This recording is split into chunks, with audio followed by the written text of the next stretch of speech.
Hello everyone and welcome back to my Bold and Beautiful 29 YouTube channel. I hope you guys are having a wonderful day. Before we start, please hit the subscribe button and give this video a thumbs up. Luna. Luna. Lee yells at the hospital.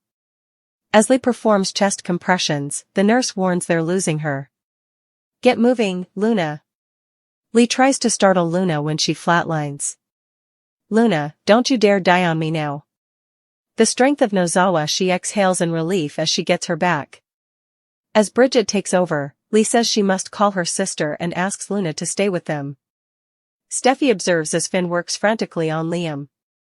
Liam must make it, Steffi exclaims. You must stay with us. When Hope and Carter arrive, Steffi greets them in the hallway.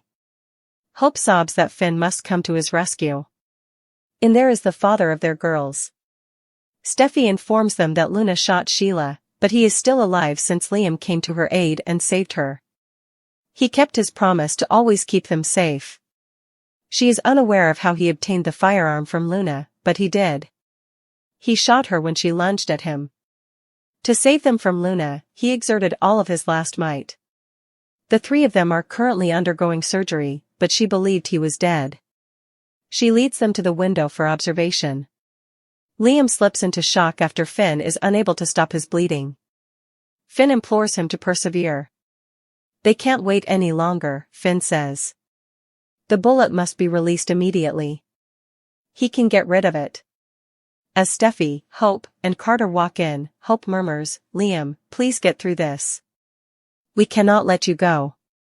You are necessary to us. Bridget and Lee tend to Luna and extract the bullet. Even though Luna has a long road to rehabilitation, the doctors are amazed that she is still alive. Lee cautions that Luna is still in danger. Bridget is aware that she may potentially experience difficulties following surgery. Lee informs Bridget, I've got it from here, when she offers to drive her to recovery. You didn't deserve this, Luna, Lee says after being by himself. Sheila emerges from her anesthesia in her room, and Grace gives her a rundown of what transpired. She assures her that her operation went well and that she will be fine. You were extremely fortunate. Groggily, Sheila inquires about her granddaughter. Is she all right? As the anesthesia wears off, Grace advises Sheila that her pain will increase and adds additional antibiotics to her therapy. Sheila inquires as to if her husband was contacted. He's on the way, Grace says. Sheila is shocked by what transpired. It must have been really upsetting for Grace. Sheila inquires about the well-being of Luna and Liam. Buckingham advises her to put herself first and has no updates. At least she still has 2 feet, Sheila quips. Deacon hurries over and gives her a hug. Deacon finds it unbelievable that Sheila was shot by her own granddaughter. Sheila argues that she only wanted to attract Steffi's attention because she was desperate. And here I am, she said as she struggled to grab the rifle away from her. Deacon wishes he had been present to keep her safe. He will remain at her side. Have you heard about Luna and Liam? Sheila says. He is undoubtedly praying for Liam. Deacon is simply relieved Sheila is all right. His life would be impossible without her. Sheila informs Deacon about the numbness on her right leg. Deacon isn't shocked. She was shot in the foot.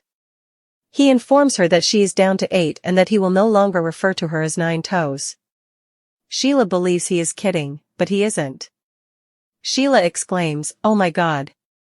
Numbers. What is another toe? Asks Deacon with a shrug. She chuckles. Finn has Liam stabilized and nearly closed up in the operating room. He was saved by Dr. Finnegan, the nurse exclaims. Finn thanks everyone and says, good job. He then goes to notify Hope, Steffi, and Carter that Liam survived.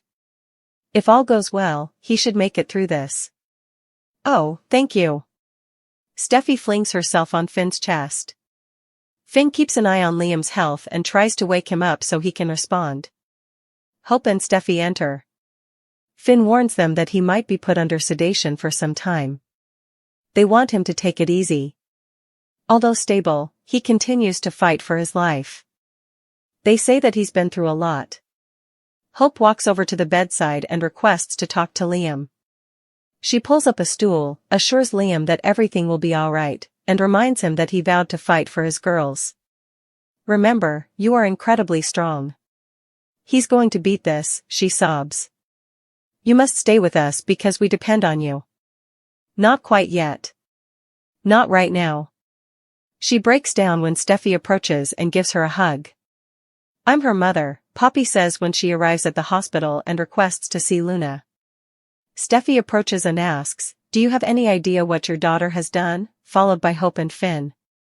She informs her that she fired Liam just had a bullet removed from his body by Sheila and Finn. He is battling to survive. Luna flatlined on the surgery table, Lee informs her sister. Before sending her to recovery, they managed to restart her heart. "So, Luna's going to be okay?" Poppy says. "Because Luna didn't make it," Lee sobs. "While recovering, she passed away." "Luna has passed away." "What?" Finn exclaims. Carter whispers, "Is she truly gone?" Poppy murmurs, "Well, I'm relieved that Luna is dead." They all exchange astonished glances. We never imagined the day would come when Sheila Carter and Steffi Forrester stood side by side against sheer insanity. They changed the plot in a way that this soap opera could only do. As her grandmother made a brave decision that might have cost her everything, Luna, spiraling with a gun in hand, pleaded for compassion and understanding. We were all left wondering what happened when Luna's rifle went off. Did Luna shoot herself by accident? Or worse, did she kill the sole person who could save her in her orbit? Sheila pleaded for calm and reason in an attempt to save Luna from the edge, but mayhem prevailed. Furthermore, Sheila's commitment could now cost her dearest. Could the tragedy eventually heal the rift between Steffi and Sheila if they make it through this terrifying experience? When Steffi saved Kelly from drowning, she didn't exactly win Steffi over, but let's face it, Sheila was lurking like a shark at the moment. However, this is not the same. Sheila came for Steffi this time, stood by her side, and showed that she might not be the monster she used to be. Could this horror become Sheila's greatest dream if she survives? Imagine a society in which Steffi does not sneer at her mother-in-law. Rather, she's inviting Sheila to holiday gatherings, family dinners, and even the children's birthday festivities. Nothing says redemption like cake and balloons, so Sheila would be ecstatic. Sheila and Steffi put their differences aside. But remember, Sheila has a long list of transgressions. Her hands aren't quite clean after assisting Lee in locking up Finn and committing multiple attempted murders. However, when you're connecting over near-death experiences, what's a little blood between family members? Though it might be too late, Sheila tries to dissuade Luna from shooting Steffi. There will be a shooting. Although Sheila saves the day, Luna is determined to shoot and kill Steffi. Steffi is clearly perplexed by this and believes the two are conspiring. Despite her grandmother's attempts to dissuade her, Luna felt that she would support her. Sheila assured Luna that she was aware of her loneliness and what she was going through.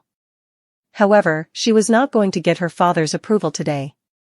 Luna refused to pay attention. She has already left. She was determined that she would keep her word. Perhaps the wrong person was struck when Luna's rifle went off. She stared at Sheila, and her eyes widened. Will it cost her grandmother anything? Lee discussed Luna with Finn. He still feels bad about not supporting Luna during her darkest hours. Perhaps she would have been someone else. Lee is aware of Luna's childhood. She doesn't know how she turned into a heartless murderer. Lee acknowledged that she doesn't feel any sympathy for Luna. She does not, however, absolve her crimes as a result. Lee continues to hold Poppy responsible for ruining Luna's early years and excluding her father from her existence. However, who is at fault? Is Poppy responsible for Luna's nefarious behavior? Or does Luna have to accept responsibility for her life's course? These are only a few of the events that are taking place this week. Regarding Sheila's visit and Hayes's unsettling fortune teller, which Ms. Sunshine gave him, Taylor and Ridge speak with Will and Electra. They are unaware that Sunshine is the moon's opposite, with all signals pointing toward Luna. Thank you for watching this video. And do not forget to like, comment and subscribe.